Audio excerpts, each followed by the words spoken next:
अस्सलामुअलैकुम dear student, class 9 की bio में आज हम यूनिट 5 सेल साइकिल स्टार्ट करेंगे। आज का हमारा टॉपिक है cell cycle and interface. Students, previous chapter में आप पढ़ चुके हैं कि सेल्स क्या होते हैं। Cells are the structural and the functional unit of living organism. Cell is the unit of life. इसके साथ साथ प्रीवियस लेक्चर में हम सेल थ्योरी के बारे में भी पढ़ चुके हैं। According to cell theory, all the new cells are arise from the pre existing cell by the cell division. Cell theory हमें बताती है कि जितने भी न्यू सेल्स होंगे वो क्या होंगे, वो प्री एग्जिस्टिंग सेल से सेल डिवीजन के प्रोसेस के थ्रू बनेंगे। अब सेल डिवीजन क्या है? सेल डिवीजन एक ऐसा प्रोसेस है जिसमें न्यू सेल्स बनते हैं। The process of making new cells is called cell division. Every year about 1 billion cells die and 1 billion cells are made in our body. So the formation of these new cells are known as cell division. Cell division जो है वो एक important character है all तमाम cells का। तमाम sales जो है हमारे बॉडी में जितने भी सेल्स मौजूद है वो डिवाइड होके न्यू सेल्स बनाते हैं। लिविंग ऑर्गेनिज्म में जो डिफरेंट प्रोसेसेस हैं जैसे कि reproduction, growth, repairing and healing जो है, ये जो डिफरेंट प्रोसेसेस हैं ये डिपेंड करते हैं सेल डिवीजन पे। क्या होता है लिविंग ऑर्गेनिज्म में, जब एक सेल डिवाइड होकर 2 डॉटर सेल बनाता है, वो डॉटर सेल क्या करते हैं, वो ग्रो करते हैं और इंक्रीज इन साइज करते हैं और डिफरेंट फंक्शन परफॉर्म करते हैं। ये डॉटर सेल जो है जब ये मैच्योर हो जाए तो मैच्योर होने के बाद ये दोबारा से डिवाइड होके फर्दर डॉटर सेल बनाते हैं और इस तरह हमारे पास जो प्रोसेस है सेल डिवीजन का ये कंटिन्यू रहता है। अब एक पेरेंट सेल को डॉटर सेल में डिवाइड होने में जो जो प्रोसेस इन्वॉल्व होते हैं, जो जो स्टेजेस आती हैं, उन तमाम स्टेजेस को क्या कहा जाता है? उन तमाम स्टेजेस को सेल साइकिल कहा जाता है। सेल साइकिल को हम डिफाइन कर सकते हैं, the series of events that take part in eukaryotic cell leading to its replication is called cell cycle. यानी कि वो तमाम इवेंट्स जिसमें एक पेरेंट सेल को डॉटर सेल बनाने में, यानी कि अपनी कॉपी बनाने में, उसको रेप्लिकेट होने में जो जो स्टेजेस इन्वॉल्व होते हैं, जो जो इवेंट्स आते हैं, उन तमाम इवेंट्स को क्या कहा जाता है? उन तमाम इवेंट्स को सेल साइकिल कहा जाता है। सेल साइकिल को 2 मेन स्टेजेस में डिवाइड किया गया है। फर्स्ट वन है interphase and the second one is division phase. Division phase को माइटोटिक फेज भी कहा जाता है। आज के लेक्चर में हम इंटरफेज को डिस्कस करेंगे। इंटरफेज हमारे पास क्या है? Interphase is the longest phase और the longest part of the cell cycle. Cell cycle के दौरान सेल साइकिल में क्या होता है कि सेल जो है वो मोस्ट ऑफ द टाइम क्या करता है, वो इंटरफेज में गुजारता है। इंटरफेज जो है ये longest part of the cell cycle है।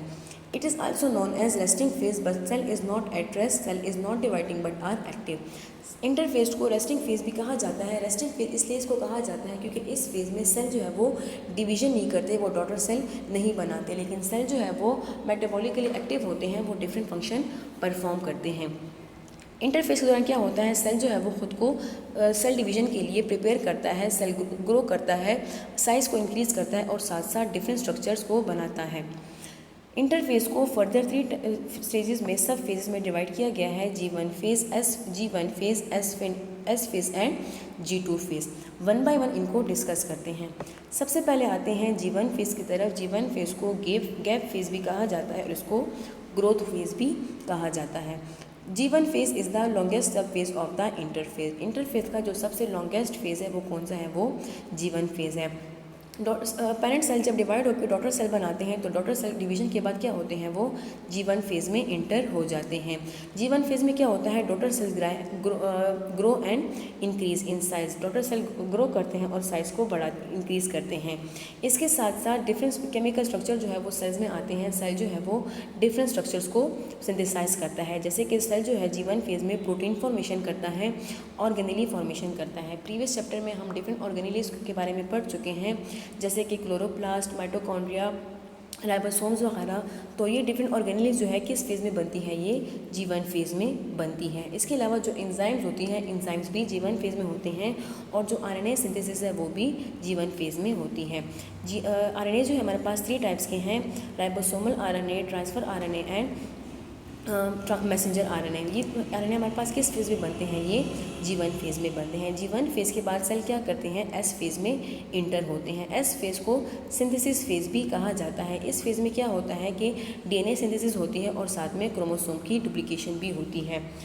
G1 फेज़ में हमारे पास सेल में जो एक क्रोमैटिन होता है, जो एक थ्रेड लाइक स्ट्रक्चर होता है, वो क्या होते हैं, वो S फेज़ में डुप्लीकेट होके क्रोमोसोम बनाते हैं। हमारे पास क्रोमोसोम है जो कि बने हैं 2 क्रोमैटिन से।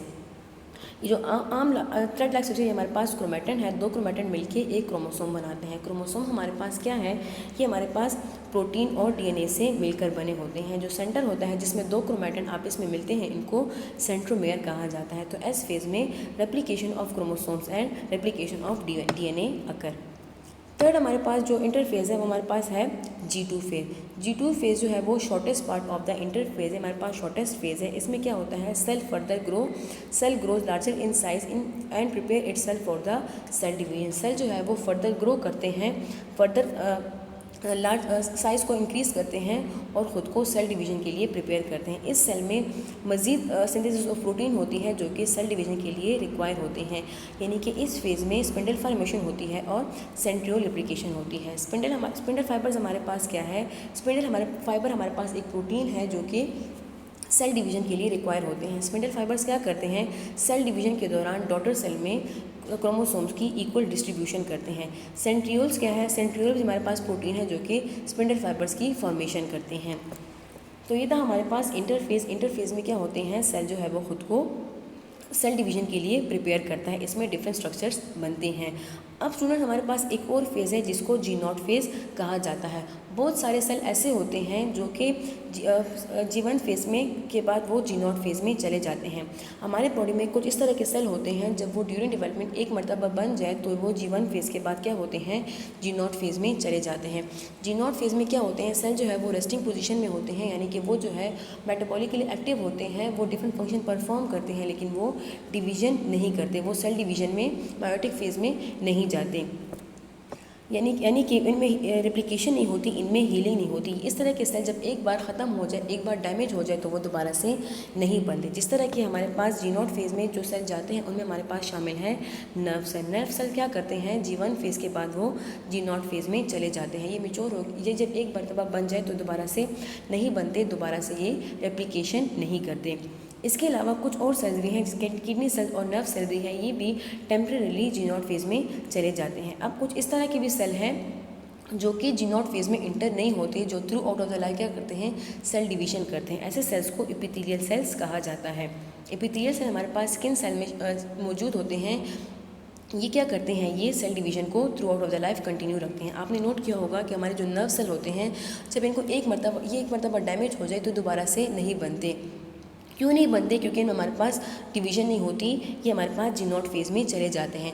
जबकि अगर स्किन को कोई कट लग जाए, कोई जख्म वगैरह लग जाए तो वो क्या होता है, वो कुछ दिनों बाद बन जाती है। क्यों बनती है, क्योंकि स्किन सेल जो है हमारे पास एपिथेलियल सेल है जो कि मुसलसल जो है वो ग्रोथ करती है और मुसलसल वो सेल डिवीजन करती है। तो स्टूडेंट आज के लेक्चर में हमने सेल साइकिल और इंटरफेस को डिस्कस किया। नेक्स्ट लेक्चर में इंशाल्लाह सेल डिवीजन के बारे में पढ़ेंगे। शुक्रिया।